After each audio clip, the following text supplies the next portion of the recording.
The first sign was the sound of children laughing high-pitched too many feet hitting my front steps at once. I opened the door and saw them all: my younger brother Zach, his wife Madison, their 3 kids, and my parents Carla and Greg. Uninvited, smiling like they belonged there. Zach pushed his sunglasses up and looked around the porch like he was doing a home inspection. His oldest, Noah, was already pressing his face against the living room window. Madison stood off to the side, holding their youngest, a baby wrapped in a yellow blanket, and giving me that tight, polite smile she always used when she was pretending we were friends.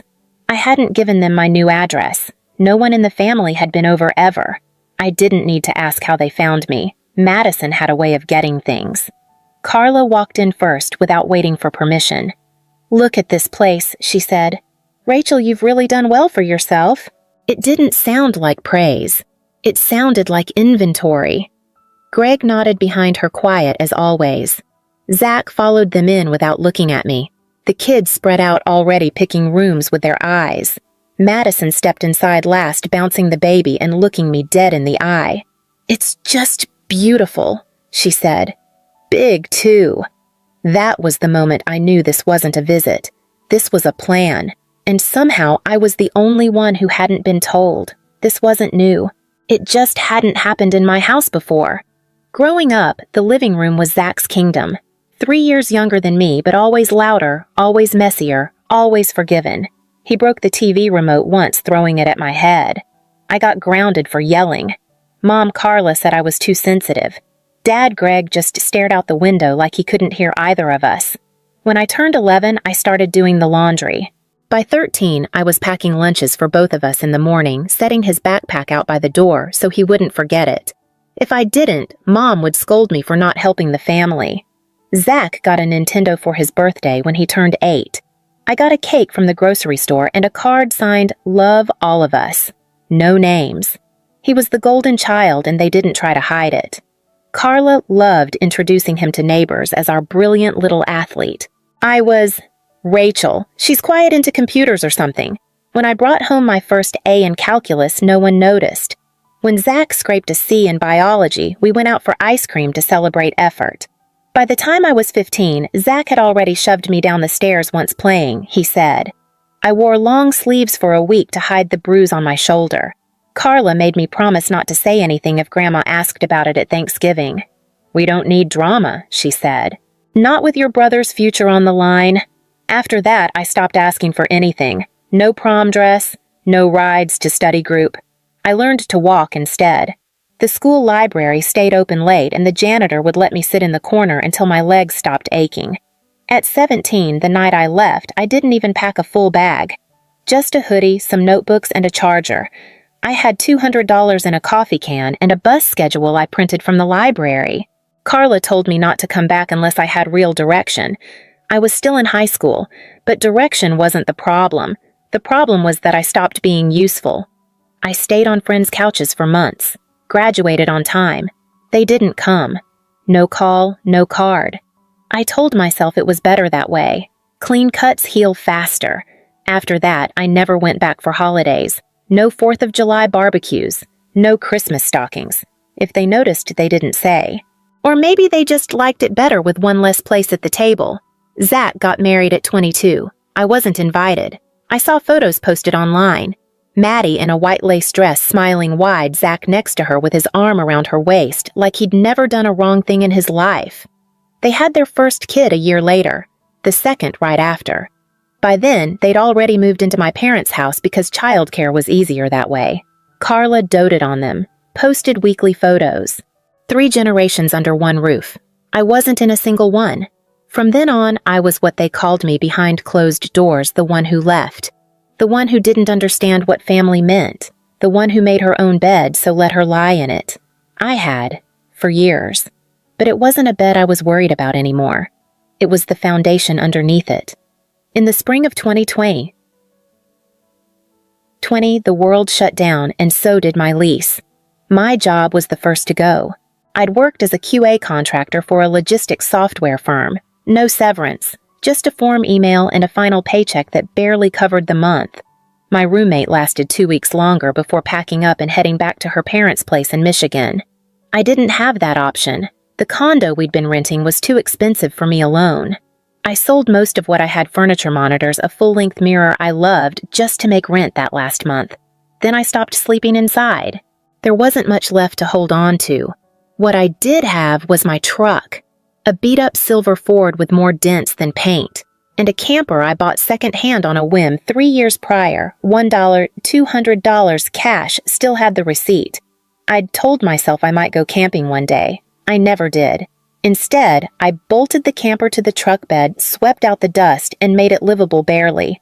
Foam mattress, one small fridge, and a plastic bin of clothes. I parked behind a strip mall on my first night. Streetlights kept blinking overhead. A group of teens skated by after midnight. One threw an empty can at my tailgate. I didn't sleep, just laid there, palms flat against the inside wall, listening for footsteps. The next day, I called my parents, told them the truth. Job gone, lease ended, just needed a driveway to park in for a while. Carla didn't hesitate. "That's not going to work for us," she said. "We've got the kids here, it's too crowded." Zach got on the phone next. "If you want to park here," he said, "you're going to pay rent." The number he named was almost double what a lot nearby would have charged. I didn't argue, just hung up. After that, it was parking lots. Grocery stores, abandoned office parks, a side street near the river. I found outlets on the back of laundromats to charge my batteries. Used solar when I could. Showered at the gym, or if that didn't work, used the public sink in a 24-hour gas station. I kept my mail at a friend's apartment. Ate canned soup cold more times than I care to count. Once in July, the fridge failed overnight and ruined everything I had. When I finally found a warehouse job in a neighboring city, I offered to take night shifts. No commute. I lived in the back lot. The owner looked the other way. "You show up on time," he said. "That's more than most." He let me use the water tap and a spare outlet by the generator. Even cleared out space so I could unhook the camper and drive the truck during the day. It wasn't comfort, but it was stability. And after the year I'd had, that counted for everything. 2 winters passed like that. I never told my parents where I was. Didn't send updates. Didn't ask them to care. And they didn't. It was about 3 weeks after I posted a photo of my new house, just the porch steps, my hand holding the keys. No caption, just a single word: home. I didn't give anyone the address. But one evening, just after I'd finished setting up my camper in the backyard, half habit, half insurance, I heard a knock. Then another. Then the door opened without waiting for me. They came in like it was a Sunday open house. Carla first, of course, with a Tupperware of something she claimed was for me. Madison next, carrying her baby and surveying the kitchen like she was already planning where to hang photos. Zach followed, pointing at the ceilings, the baseboards. The kids ran past him. Greg lingered by the front door, holding his jacket like he wasn't sure how long they'd stay. "This is beautiful, Rachel," Carla said. "You really did well for someone on her own." I didn't answer. I didn't need to. Madison moved from room to room, commenting on the layout. 3 bedrooms. That's so generous. Honestly, it's bigger than I expected. Almost more than one person would ever need. Zach was quieter, but his eyes never stopped moving. Closer to my work than I thought, he said once, like he was talking to himself. I stood in the hallway, back against the wall, watching them move through my space. The rooms weren't big. The floors still creaked. I hadn't hung pictures yet, but it was mine. They didn't ask to see the house. They didn't ask if they could come inside. They just moved like they already belonged. When Zach finally turned to me, his hands were in his pockets and his voice was too casual. "Got a minute?" he asked. The others all stepped outside too quickly. Carla herding the kids. Madison still holding the baby, humming under her breath. Greg looked at me once before turning away. I followed Zach into the kitchen. He leaned against the counter like it was his. "This place," he said, "it's really something. But you know it's too much, right?" He paused, looked at me, then kept going. "I mean, you've got the camper already. You know how to live light. And we've got the baby and another on the way. Plus, this is 15 minutes from my job." I didn't speak. "So I was thinking Maddie and I, the kids, we could move in here, just until we get on our feet. You could set up the camper in the backyard again like before. You're used to it." He smiled like it was a done deal. Like it made sense to everyone but me. And still, I said nothing. because deep down, I'd always known they'd come, just never thought they'd be this bold. 3 days passed in silence after that conversation in the kitchen. They left that night with vague goodbyes and too many lingering glances. I didn't hear from any of them after. Then Friday came. I pulled into my driveway just after 6 takeout in the passenger seat, keys in hand, and saw the moving truck before I saw anything else. It was backed up almost to the porch. Zach's van parked beside it. The front door was wide open. Boxes were stacked in the entryway. Children's toys on the floor. I could hear the television from the street, some cartoon playing at full volume. Zach stepped out with a lamp in his hands. He didn't flinch, just nodded like I was the one who was late. Madison appeared behind him holding the baby. She grinned. "It's happening," she said sweetly. "We're so glad you're letting us stay." She turned toward the living room before I could speak. I didn't go inside. I walked back to my truck, locked the doors, and called the police. While the phone rang, I cracked the window just enough to breathe. That's when Madison came up to the glass, tapped twice with her fingernail. "You don't have to do this," she said. "Just let it happen. It's better for the kids." Then quieter with a tilt of the head. "Your mom said it's okay. And you always listen to her, don't you?" The 911 operator came on. I gave my name, the address, told them my house was being taken without my consent. When the officers arrived, Madison tried to charm them. Zach stayed inside, pretending to be busy assembling a crib. I walked them through what happened, showed my driver's license, the deed, even pointed out the broken front lock, its core drilled out, and the old brass knob tossed on the porch like trash. The drill they used was still sitting there, plugged into an extension cord. The officers knocked. Zach opened the door holding a stack of papers. "A lease," he said. "We have a lease." I took it from him. My name was there. My signature, too. Except it wasn't mine. I held it next to my ID, let the officer see how the two didn't match. The loops, the slant, even the misspelling in my middle name. I looked at Zach. "This is fraud." His mouth opened, then closed again. Behind him, Maddie's voice rose, trying to say something about doing it for the children, for the future, for family. The officer asked them both to step outside. That's when my parents showed up. Carla in full posture. Greg just behind her, hands shoved deep in his pockets. She walked straight toward the police and said with perfect clarity, "My daughter agreed to this." I didn't turn to her. I just handed the fake lease to the officer and said loud enough for all of them to hear. "This isn't just a lie, it's a felony. And if one more person walks into this house like they own it, I'll press charges." Madison broke first. She tore the lease in half, then into quarters, then into shreds. Tossed them like confetti onto the porch. The wind carried some into the yard. One of the officers told her to pick them up. Zach said nothing. Carla didn't cry this time. She just looked at me, jaw clenched. "You're being cruel," she said. I looked back at her steady. "No, I'm being clear." The officers asked them all to leave the property immediately, and for once they did quiet with no more pleading, but I knew that wasn't the end. People like them never leave with the door closed. They leave with it slightly ajar, waiting to come back. Christmas Eve came with freezing rain and the smell of cinnamon from my aunt's pie. I'd invited 10 people. Half were cousins I hadn't seen in years. The rest my uncle, his wife, 2 old college friends came from out of state. Some drove 3 hours just to be there. They brought folding chairs, homemade food, and music on scratched CDs. One of them, my Uncle Don, had even burned a Ray Charles Christmas album. He said no holiday felt right without it. We laughed more than I expected. No one asked about my parents. No one mentioned Zach.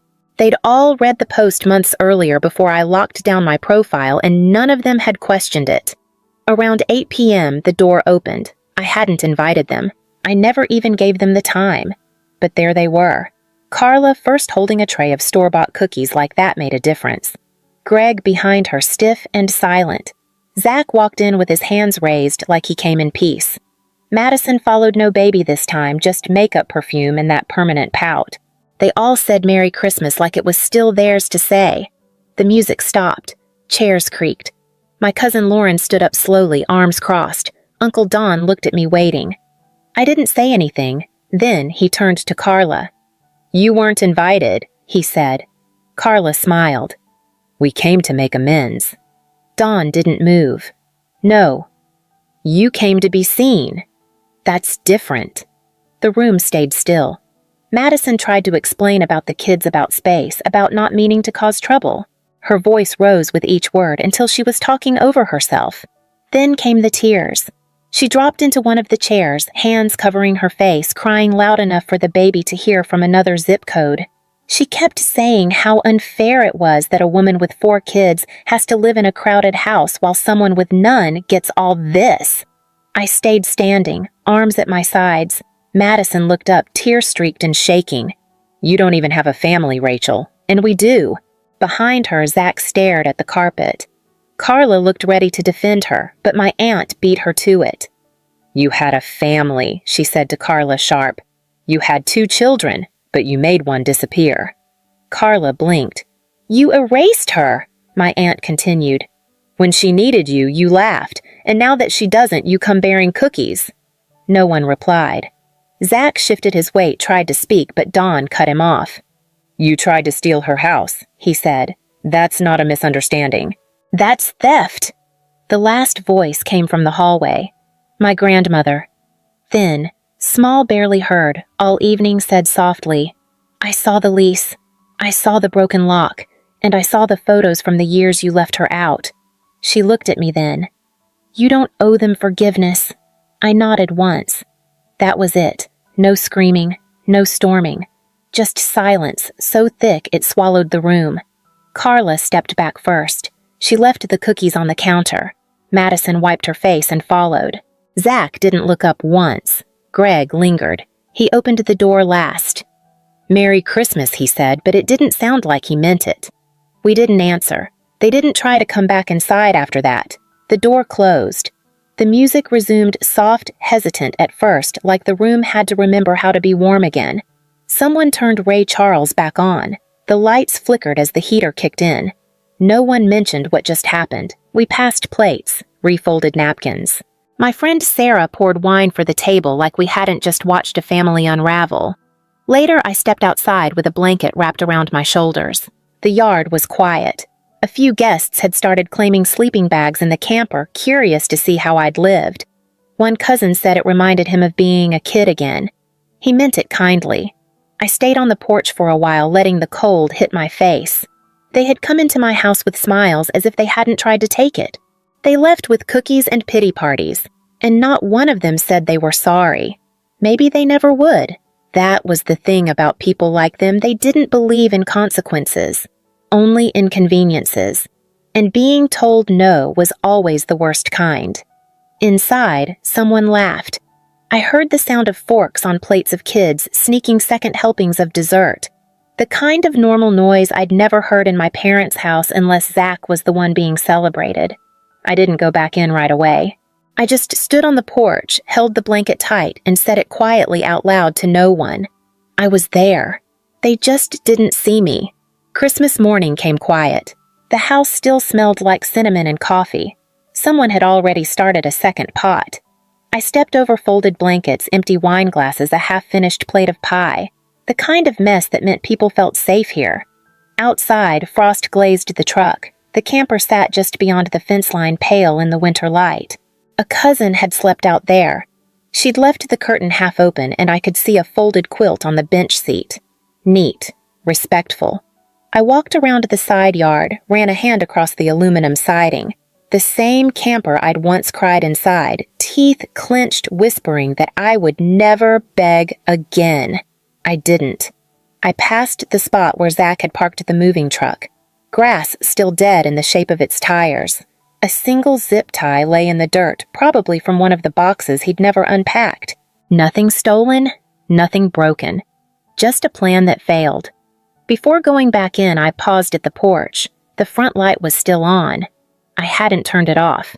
They said I didn't have a family, but last night, 10 people stayed in my home, shared food-washed dishes, told old stories.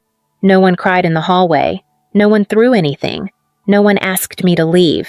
I stood at the door, then reached up and flipped the porch light off. No need to leave it on for anyone anymore.